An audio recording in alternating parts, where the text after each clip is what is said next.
신앙생활을 하는 성도들은 여러 신앙적인 고민을 하면서 지냅니다. 그 고민의 주제는 여러 가지가 있는데 그 중에 대표적인 것 중에 하나는 바로 하나님의 뜻에 관한 것입니다.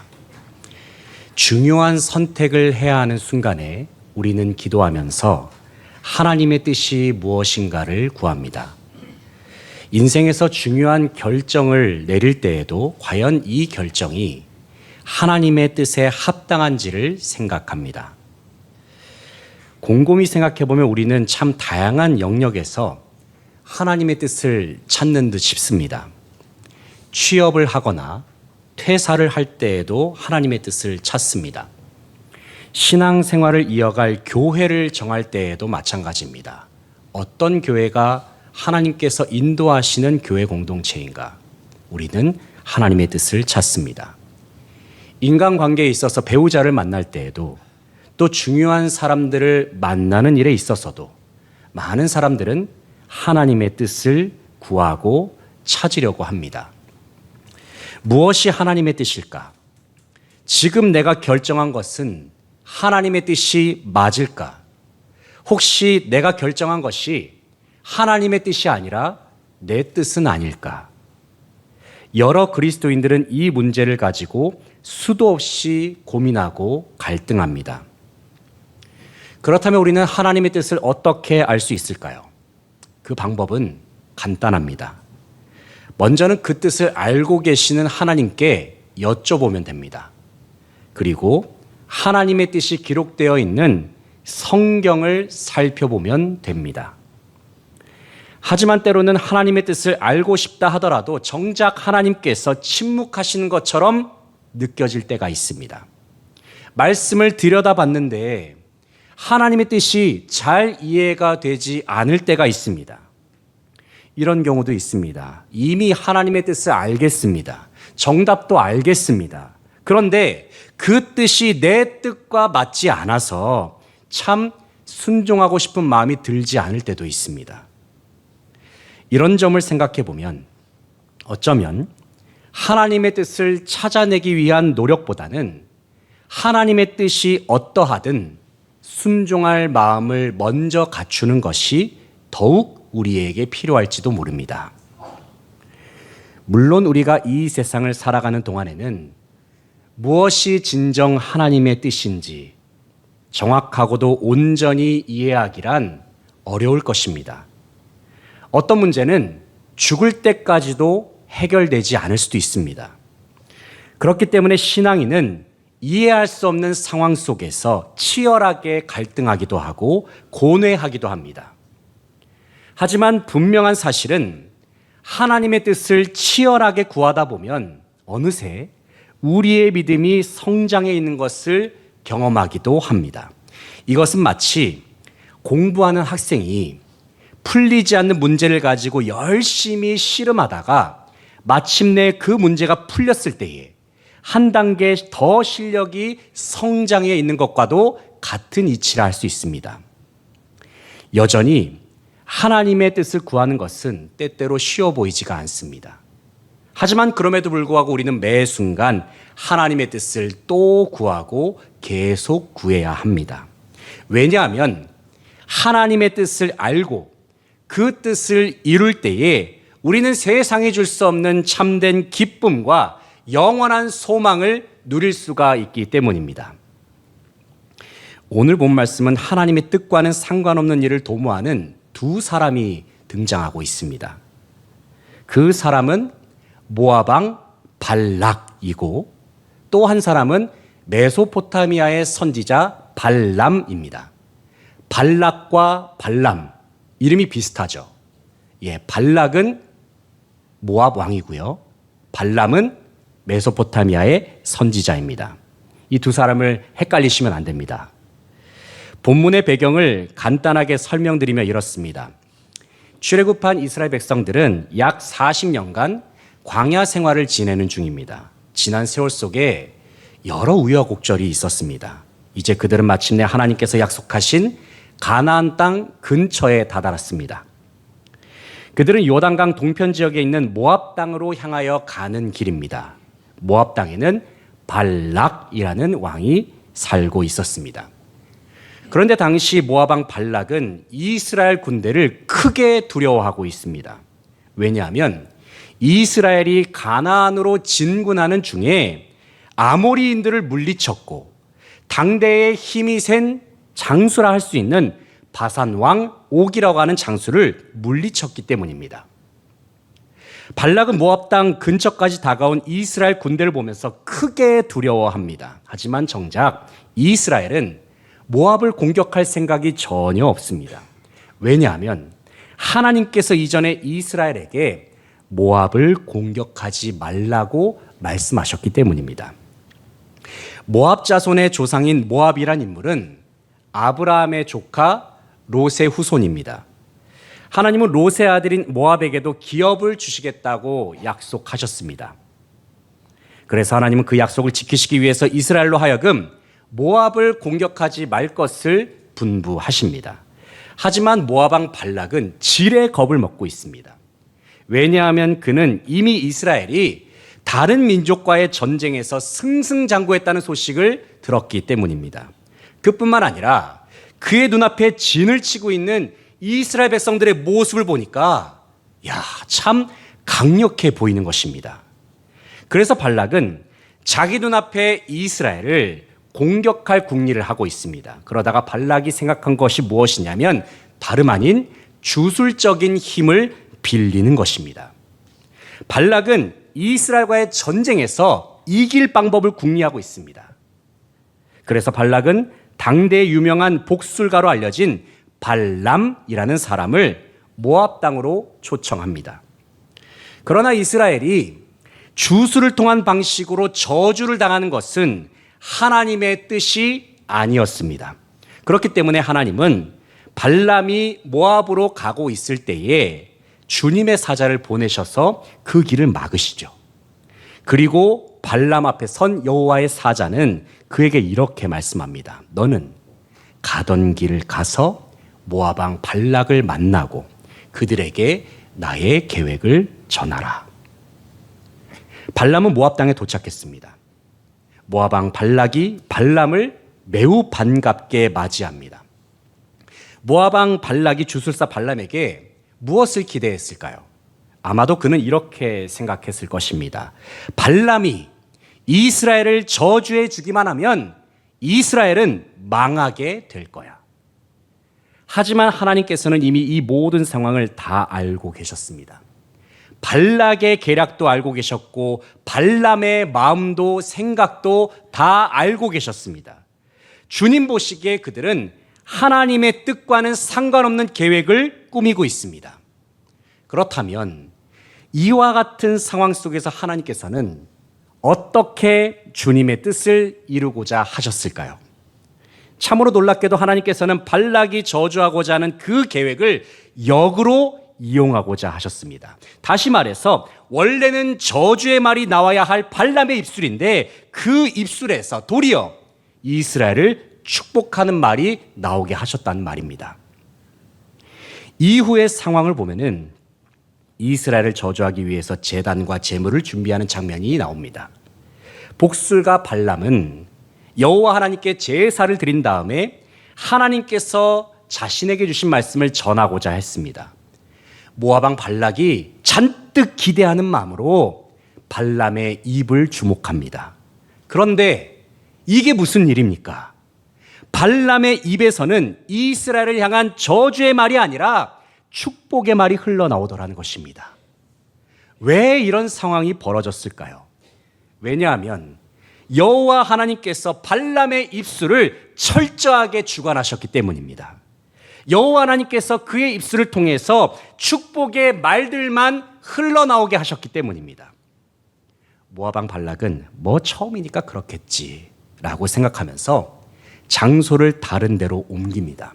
또다시 제단을 준비합니다. 하지만 두 번째 제사 이후에 발람에게서 나오는 말도 마찬가지였습니다. 발람은 여전히 이스라엘을 향한 축복의 메시지를 선포합니다.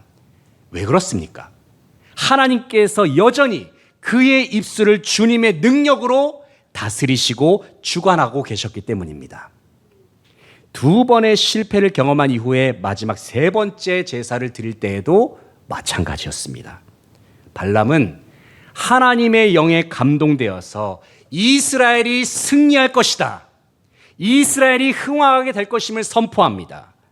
동시에 이스라엘을 축복하는 자는 복을 받고 이스라엘을 저주하는 자는 저주를 받을 것이다, 그는 분명하게 선포합니다.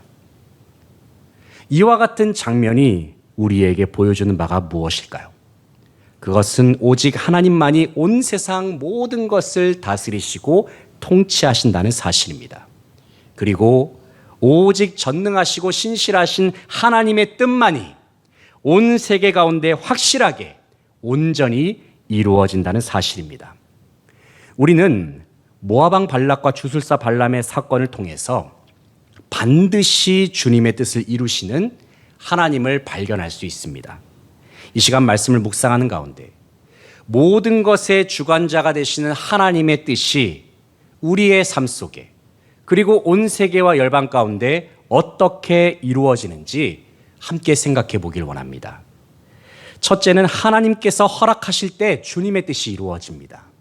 주님의 뜻은 하나님께서 허락하실 때 이루어집니다. 자막을 띄워주시면 감사하겠습니다. 네. 하나님께서 허락하실 때 주님의 뜻이 이루어집니다.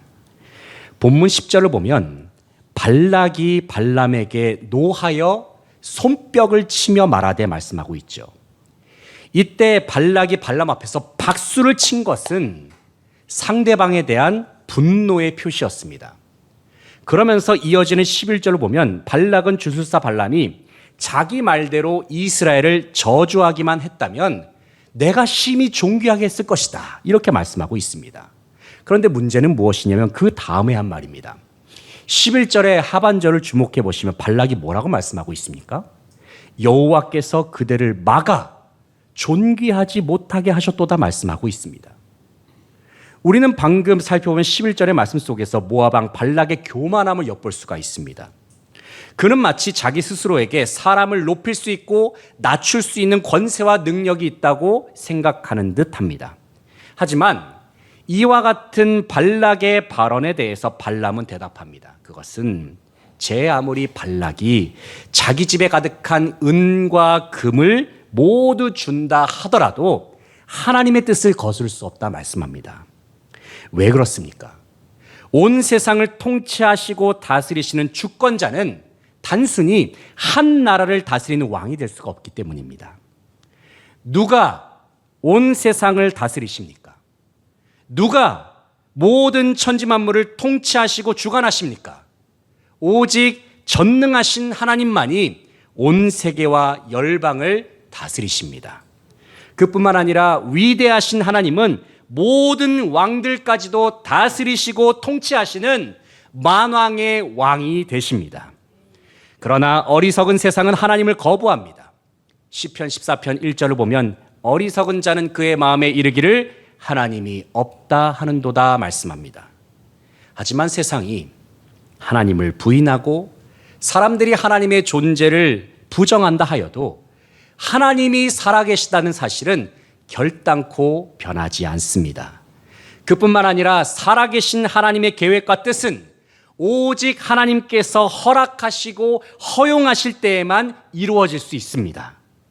그러므로 우리는 하나님의 뜻이 우리의 삶 속에 온전히 이루어지도록 기도해야 합니다. 만약에 우리의 기도가 하나님의 뜻과는 상관없이 단순히 나의 소원이나 내가 바라는 것을 아뢰는 차원으로 그치게 된다면 그것은 하나님의 뜻에 동참한 거라고 말할 수 없습니다. 사랑하는 성도 여러분, 모든 상황 속에서 하나님의 절대 주권을 인정할 수 있기를 소망합니다. 주님의 주권을 인정하는 것이 무엇일까요?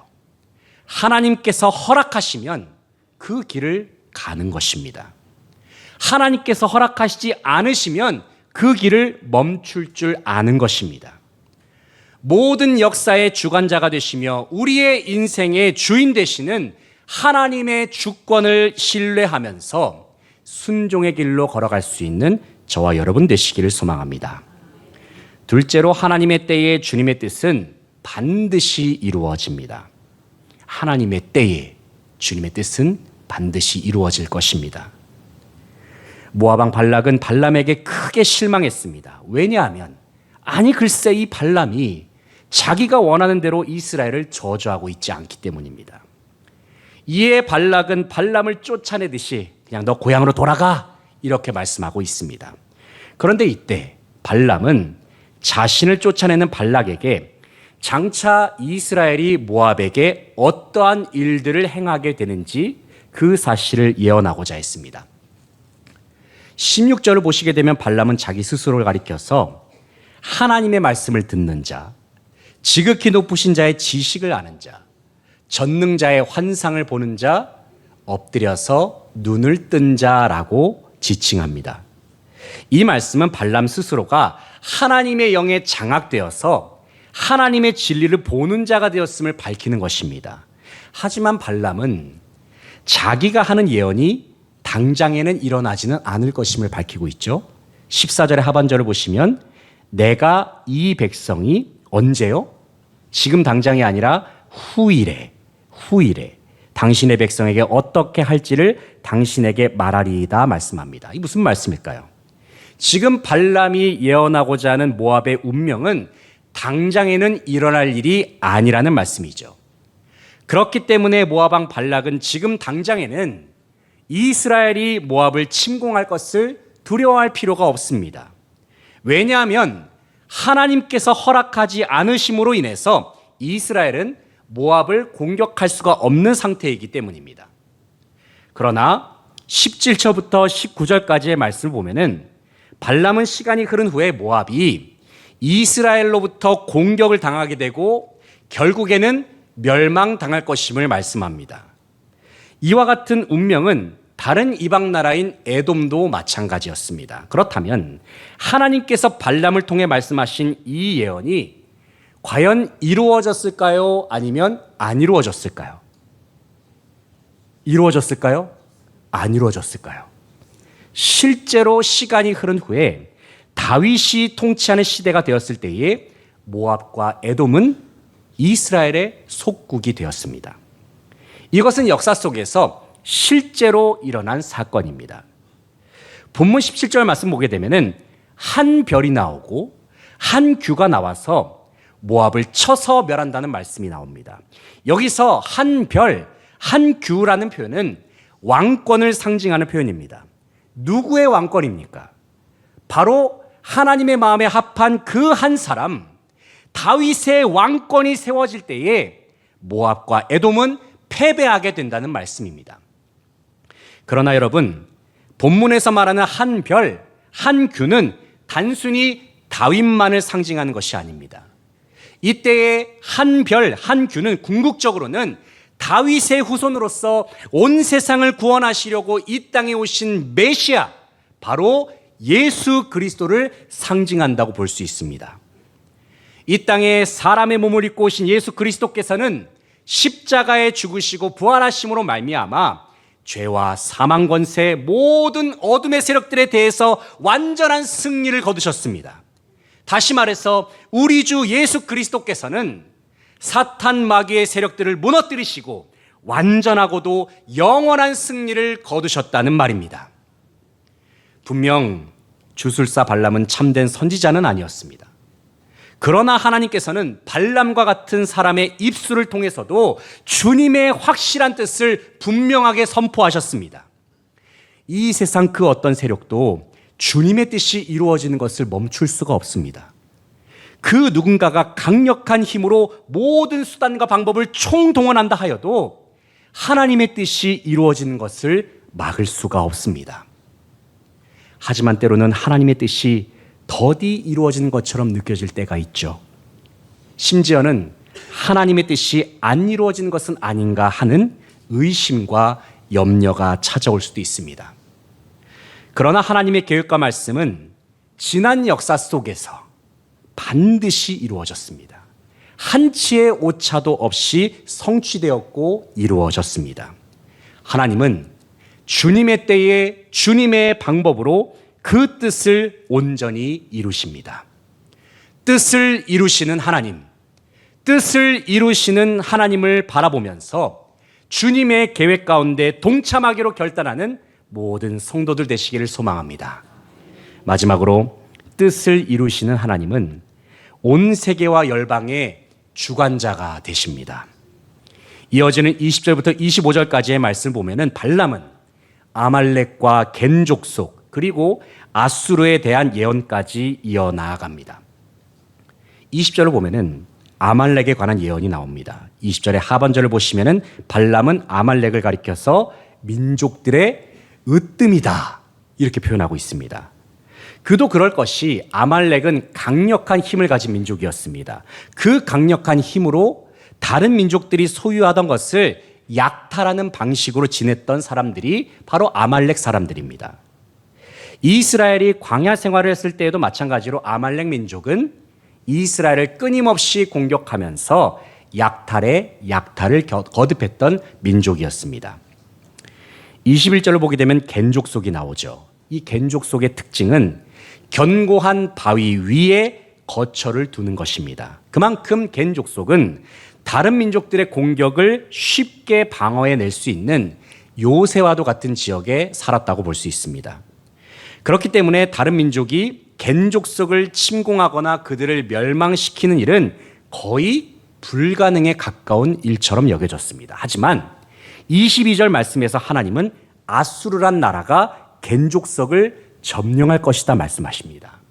그리고 그 일은 역사 속에서 실제로 이루어졌습니다. 그뿐만 아니라 아수르를 비롯한 세상 모든 나라들도 때가 되면 모두 패하고 멸망을 경험케 될 것임을 말씀합니다. 그리고 하나님께서 말씀하신 이 예언의 말씀 또한 한치의 오차도 없이 성취되었고 이루어졌습니다. 이어지는 본문 23절 말씀을 보면 발람은 열국에 대한 예언을 마무리하면서 이와 같은 말씀을 전합니다. 슬프다. 하나님이 이 일을 행하시리니 그때의 살자가 누구랴. 이 말씀은 하나님께서 결국에는 하나님의 백성인 이스라엘에게 궁극적인 승리를 주신다는 말씀입니다. 반대로 말하면 이스라엘을 대적하던 모든 이방 나라들은 참 슬프게도 완전한 패배를 경험케 된다는 말씀입니다. 이처럼 이스라엘뿐만 아니라 하나님의 뜻과 계획은 이방 나라에게까지도 온전히 이루어졌습니다. 이것이 가능한 이유가 무엇입니까? 왜냐하면 뜻을 이루시는 하나님께서는 온 세상과 열방의 주관자가 되시며 창조주가 되심과 동시에 진정한 통치자가 되시기 때문입니다. 사랑하는 성도 여러분, 세상이 혼란스럽습니까? 나라가 많이 어지러워 보이십니까? 하지만 이와 같은 상황 속에서 우리는 이 사실을 반드시 기억해야 합니다. 그것은 온 세상을 다스리시는 분이 바로 우리 하나님이시고 우리 대한민국을 통치하시고 주관하시는 분도 우리 아버지 하나님이라는 사실입니다. 특별히 모든 것의 주관자가 되시는 하나님께서는 반드시 주님의 선하시고 기뻐하시고 온전하신 뜻을 이루실 것입니다. 우리의 삶 속에 우리가 속한 공동체 가운데 더 나아가서 이 나라와 이 민족 그리고 온 세계와 열방 가운데 완전하신 주님의 뜻이 이루어지기를 기대하면서 오직 주님만 바라보고 의지하는 모든 성도들 되시기를 소망합니다.